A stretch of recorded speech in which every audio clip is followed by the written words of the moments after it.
একাদশ শ্রেণীর প্রথম সেমিস্টার থেকে যে প্রশ্নগুলি আসবে পাশ্চাত্য দর্শন থেকে সেগুলি আজকে আলোচনা করছি। তোমরা মনোযোগ সহকারে শুনে নাও, এগুলোর মধ্যেই কিন্তু তোমাদের পরীক্ষায় আসবে, তাই স্কিপ না করে সম্পূর্ণ ভিডিওটি দেখবে। আর পরবর্তী ভিডিওর জন্য অবশ্যই চ্যানেলটিকে সাবস্ক্রাইব করে বেল আইকনে ক্লিক করে অল করে রাখবে। প্রথম প্রশ্ন, বুদ্ধিতে এমন কিছুই নেই যা আগে ইন্দ্রিয় অভিজ্ঞতার মধ্যে ছিল না, বা বুদ্ধিতে এমন কিছুই নেই যা আগে ইন্দ্রিয়ের মধ্যে ছিল না, একথা বলেছেন Leibniz, Locke, Hume, Descartes. Right answer option B, Locke. তার পরবর্তী প্রশ্ন, আধুনিক অভিজ্ঞতাবাদের জনক কে? লক। পরবর্তী প্রশ্ন, বিমূর্ত সামান্য ধারণা খণ্ডন করেছেন কে? উত্তর হবে বার্কলে। উত্তর হবে বার্কলে। তার পরবর্তী প্রশ্ন, মনাদ বা চিৎ অণুর পরমাণুর অস্তিত্ব মেনেছেন, আবারও বলছি, মনাদ বা চিৎ পরমাণুর অস্তিত্ব মেনেছেন ডেকার্ত, লক, লাইবনিজ, হিউম। উত্তর হবে লাইবনিজ। তার পরবর্তী প্রশ্ন, জানা ক্রিয়াপদের অর্থ হলো, এখানে জানা ক্রিয়াপদের হবে, জানা ক্রিয়াপদের অর্থ হলো 3টি, 4টি, 5টি, 6টি। উত্তর 3টি, অপশন এ। পরবর্তী প্রশ্ন, জ্ঞান হলো ধারণার অনুষঙ্গ, একথা বলেছেন হিউম। তার পরবর্তী প্রশ্ন, বাচনিক জ্ঞানের শর্ত হলো 3টি। পরবর্তী প্রশ্ন দেখো, জানা ক্রিয়াপদের সবচেয়ে গুরুত্বপূর্ণ অর্থ হলো, এখানেও বদের হবে না, এখানে পদের হবে, ঠিক করে নেবে, প্রিন্টিং মিস্টেক আছে। জানা ক্রিয়াপদের সবচেয়ে গুরুত্বপূর্ণ অর্থ হলো বাচনিক অর্থে জানা, সি, অপশন সি অ্যান্সার হবে। পরবর্তী প্রশ্ন, ড্যাশ হলেন চরমপন্থী অভিজ্ঞতাবাদের সমর্থক? মিল, ডি নাম্বার অপশন, মিল। পরবর্তী প্রশ্ন, আধুনিক বুদ্ধিবাদের জনক? ডেকার্ত। আধুনিক বুদ্ধিবাদের জনক ডেকার্ত। পরবর্তী প্রশ্ন 11, বিশেষ বিশেষ বস্তু বা ব্যক্তি আকার ও উপাদানের মিলিত ফল, একথা বলেন অ্যারিস্টটল। তার পরবর্তী প্রশ্ন, ঈশ্বর একমাত্র দ্রব্য, একথা বলেছেন স্পিনোজা।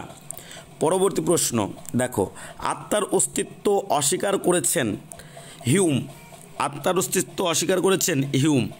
পরবর্তী প্রশ্ন দেখো, দ্রব্য হলো সামান্য বিশেষের সমন্বয়, একথা বলেছেন অ্যারিস্টটল। তার পরবর্তী প্রশ্ন, দ্রব্য সর্বদা বিশেষ্য পদ হয়, একথা বলেছেন অ্যারিস্টটল। পরবর্তী প্রশ্ন, দ্রব্য হলো জ্ঞাত গুণসমূহের অজ্ঞাত ও অজ্ঞেয় আধার, একথা বলেছেন John Locke. Option B, John Locke. পরবর্তী প্রশ্ন, দ্রব্য সমান সমান ঈশ্বর সমান সমান প্রকৃতি, একথা বলেছেন স্পিনোজা। Option C, Spinoza. পরবর্তী প্রশ্ন দেখো, ডেকার্তের মতে দ্রব্য 3টি, ডেকার্তের মতে দ্রব্য 3টি। অপশন সি, দ্রব্য হলো এমন কিছু যা আমি জানি না, এটা হবে লক, অপশন এ। পরবর্তী, পাশ্চাত্য দর্শনে কাকে বহুত্ববাদী দার্শনিক বলা হয়? লাইবনিজ। পরবর্তী প্রশ্ন, বৈজ্ঞানিক বস্তুবাদের প্রবক্তা হলেন, বৈজ্ঞানিক বস্তুবাদের প্রবক্তা হলেন লক, বা এখানে প্রশ্ন হতে পারে প্রতিরূপী বস্তুবাদের প্রবক্তা কে? লক। পরবর্তী প্রশ্ন, অস্তিত্ব হলো প্রত্যক্ষ নির্ভর, একথা বলেছেন, অস্তিত্ব হলো প্রত্যক্ষ নির্ভর, একথা বলেছেন বার্কলে। এখানে অপশন হবে গ। পরবর্তী প্রশ্ন, সরল বস্তুবাদ হলো লৌকিক বস্তুবাদ। পরবর্তী প্রশ্ন দেখো, সমস্ত জগৎ ঈশ্বরের প্রত্যক্ষের বিষয়, একথা বলেছেন অপশন ন বার্কলে, অপশন গ হবে বার্কলে। 25 নম্বর প্রশ্ন, বস্তুকে সরাসরি জানা যায় না, একথা বলেছেন লক। এখানে না লিখে নেবে, বস্তুকে সরাসরি জানা যায় এটা সরল বস্তুবাদীরা বলেছেন, কিন্তু নির্দিষ্ট কোনো নাম নেই, ঠিক আছে? তো বস্তুকে সরাসরি জানা যায় এই প্রশ্ন থাকলে লিখবে সরল বস্তুবাদীরা, আর যদি বস্তুকে সরাসরি জানা যায় না একথা থাকে তাহলে লিখবে লক। এটা প্রিন্টিং মিস্টেক আছে, একটু দেখে নাও। পরবর্তী প্রশ্ন, প্রতিরূপী বস্তুবাদের প্রবক্তা হলেন, প্রতিরূপী বস্তুবাদের প্রবক্তা হলেন লক। পরবর্তী প্রশ্ন, বস্তুর প্রত্যক্ষ জ্ঞান স্বীকৃত হয় সরল বস্তুবাদে।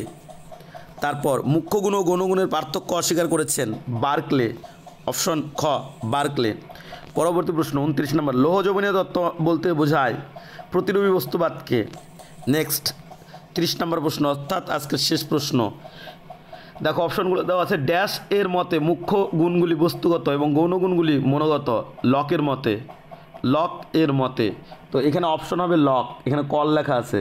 তো তোমরা প্রিন্টিং মিস্টেক রয়েছে যেগুলো, সেগুলো ভালো করে শুনে রাখবে, আমি বলে দিচ্ছি কিন্তু। লকের মতে মুখ্য গুণগুলি বস্তুগত এবং গৌণ গুণগুলি মনোগত। ঠিক আছে, আজকে এই পর্যন্তই। এভাবে ইম্পর্টেন্ট প্রশ্ন যদি পেতে চাও তাহলে অবশ্যই আমাদের এই চ্যানেলটিকে সাবস্ক্রাইব করে বেল আইকনে ক্লিক করে অল করে রাখো। অসংখ্য ধন্যবাদ সম্পূর্ণ ভিডিওটি দেখার জন্য এবং পরবর্তী ভিডিওর জন্য ওয়েলকাম।